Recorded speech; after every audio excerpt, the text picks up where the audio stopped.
This is the first like non-science fiction. Is your mic on, by the way? Fuck. That's all right. That's all right. That was a bad start. I froze up. Yours is on though. I should have checked. Damn, that was a good cold open too. That was a pretty good cold open. This is an even colder open. See nobody strong, raising hell. That's a quiet case. Patents in a They kept calling him Oppie, and I thought that was so funny because It had to have been based in some kind of reality. Well, as we were saying before we started recording and we realized our mics weren't on, I was admitting, movies like this make me feel kind of dumb because I realized how little I know about like significant cultural moments. Like I knew nothing. Now I feel like I'm taking like Christopher Nolan is like my teacher. Everything I know about Oppenheimer, I learned from Nolan. So I hope everything he says is correct.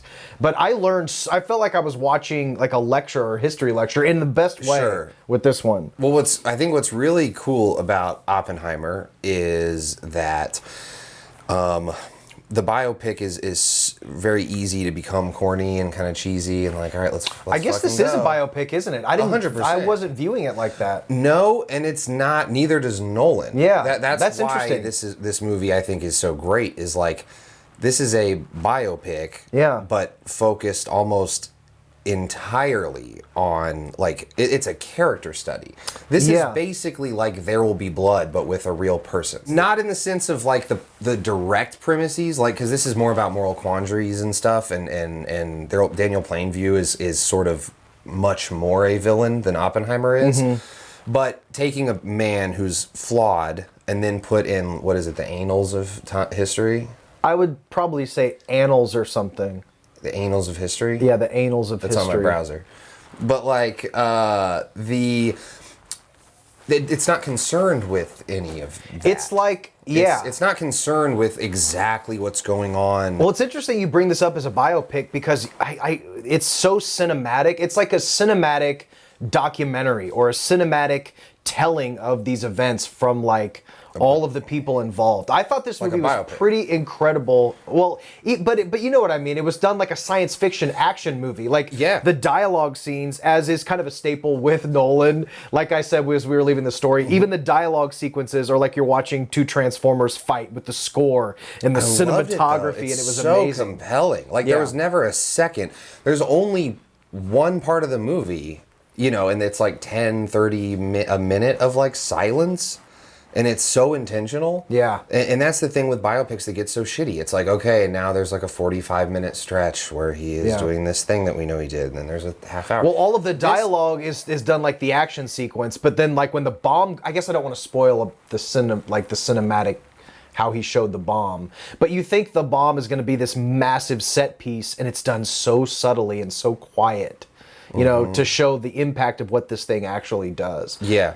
So this tells the story of Oppenheimer from like coming up in college, meeting his colleagues, meeting his like professional, well, I don't even know what you call them, but his associates that he ends up building the bomb with. It's the telling of the story from all the way from the very beginning to his demise, which I had no idea about this whole government involved thing to like lambast him, and turn him into a villain. And I guess maybe that's why in the annals of my mind, I did kind of always associate Oppenheimer as this like warmonger who created a bomb to destroy, but that's the story that we find out isn't true. Right. Well, and not to be too conspiratorial here or anything, but like there's kind of a reason that even on your like subconscious level, just as an American person, you have this general vague impression, is because it was a shameful thing that we did. Just like the movie is stating, no one gives a fuck about Oppenheimer. Well, like as far, it's bigger than everyone. Oppenheimer did not say, oh, I got something for him. Here, check this. I've been making this.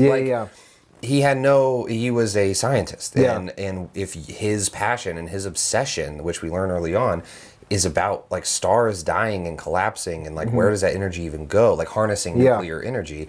And he was the first person to even bring knowledge of like nuclear nuclear science to America. He's more of a theorist and an idea It's philosophy person. almost. Yeah, it's a philosophy. So we're making this movie sound like it's just a boring bunch of dialogue. No, which no. there It's is. Christopher Nolan. This That's all movie you need is to know. so cinematic. Every little piece of dialogue that should be extremely boring is like intercut with these crazy images of bombs and destruction. I was getting huge Terrence Malick vibes. Yeah. That very just expression with the macro footage and stuff. Well, and exactly. Yeah. You know, all that is practical as well. The inserts. Did he really blow up that bomb? He did, right? Yeah. That's so fucking crazy. I'm more intrigued by like those, split second shots of things. Yeah. Those are actually filmed microscopically or some shit, and then like placed in the movie. I have never seen a biopic that is this like serious and calculated, while at the same time possibly the most experimental. And I'm saying at the same time both of those things, because you can look at something like Rocket Man. The Elton John movie? I love that movie. I own it. It's good, right? I love it. Yeah. So it does something like that where it breaks that wall, and it's like, well, let's just be fun. Yeah. This is just coming at it from this angle. There's shots of where the world around Oppenheimer, he's only seeing certain things, like waking nightmares and waking dreams and his dread. And we are so inside of his head at every point of this movie. Yeah. And being inside the head of a scientist is sort of Nolan's weakest suit or whatever over the years. It's like, bruh. He still managed to pull the science fiction out of this story. I'm telling you, dude, it's non-science fiction. It's like he should do another one. Like he cover someone else. I feel like this was like the most coherent I've seen him in years. Like Interstellar is my favorite movie, but I think I don't know. Of his. Of his.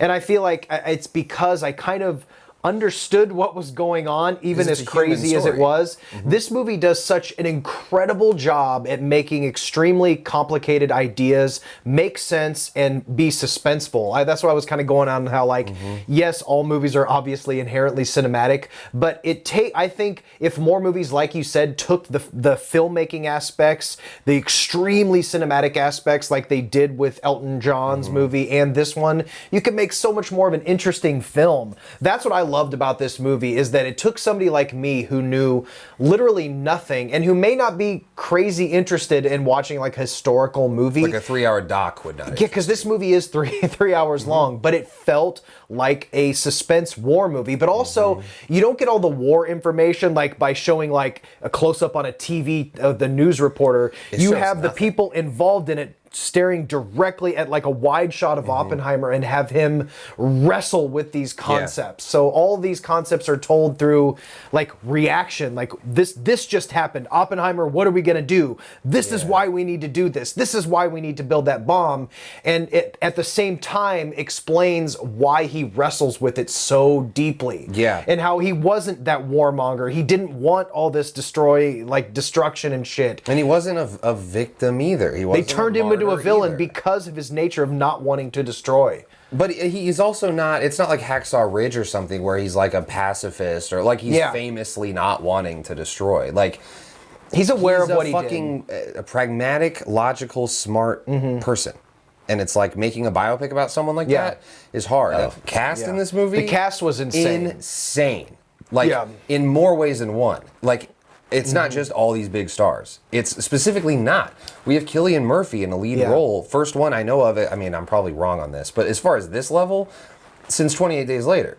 His performance was great, man. Amazing. And to be just center fucking frame. Like, he is there is not a... Robert Downey Jr.'s hamming it up quite a bit. I thought he was so good. When was the last time you saw a performance this good by him? I just like to see him outside of a superhero costume. He doesn't have to. Yeah. Like he could do anything. Yeah, you had Robert Downey Jr., Matt Damon. You know who I noticed as a genre fan is Oppenheimer's lawyer. I forget his fucking name right now, but that's the guy who is doing the new Toxic Avenger movie. He wrote and directed the new... What's his name? I can't remember. I don't know. He did Blue Ruin and a couple of other movies. Oh, that is him. Yeah. Shit. I forget his fucking name. Well, he's the guy that works with the Green Room guy. And the Green Room guy, yeah. The whole cast from top to bottom is fucking great. The names. Like, I don't even want to drop the names, but like the names aren't even like Brad Pitt. It's not about that. It's like just the specificity of Nolan's casting. Josh Peck, Josh Hartnett.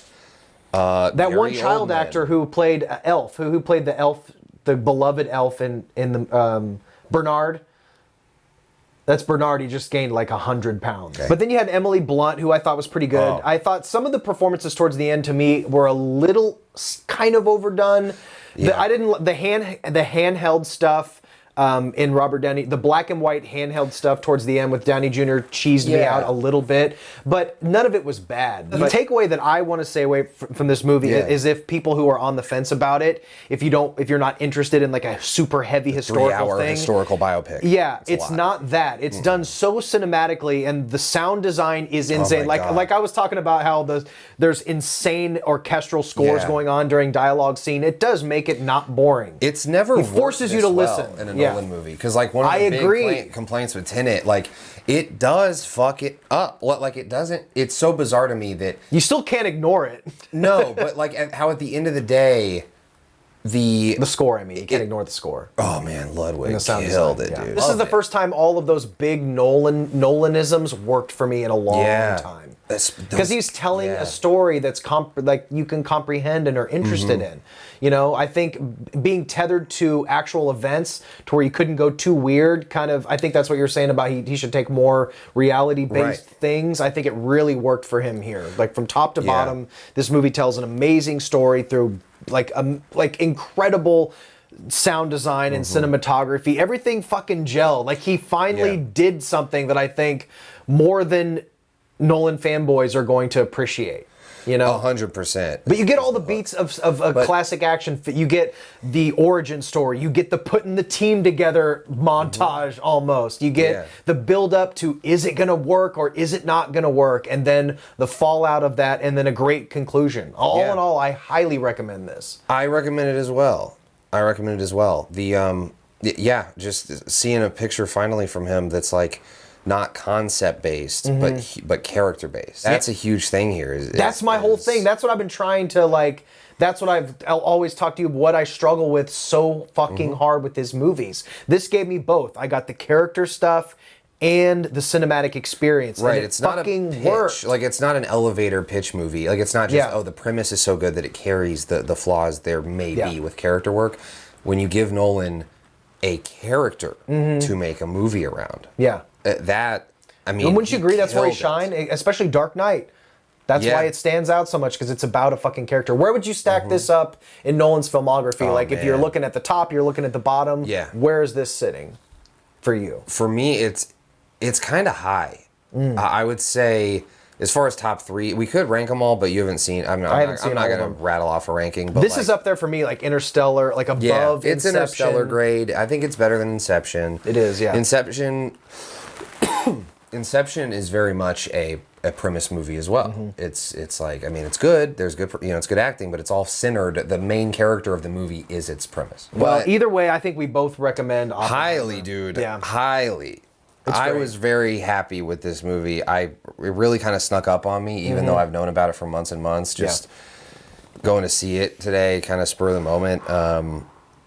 It was truly an event, man. I get nervous seeing these type of films from my favorite filmmakers. Like the last few Tarantino movies, you get nervous, like, please let me like this movie. And I was pretty worried because of the runtime and because I knew the premise. Like I knew it was this biopic, and I just think, how are they going to make this work for 3 hours? Right, and if he went from Dunkirk to this, I think I would be more skeptical. But having gone Dunkirk and then Tenet, like whole blank clean slate again, I don't know what the fuck you're gonna do.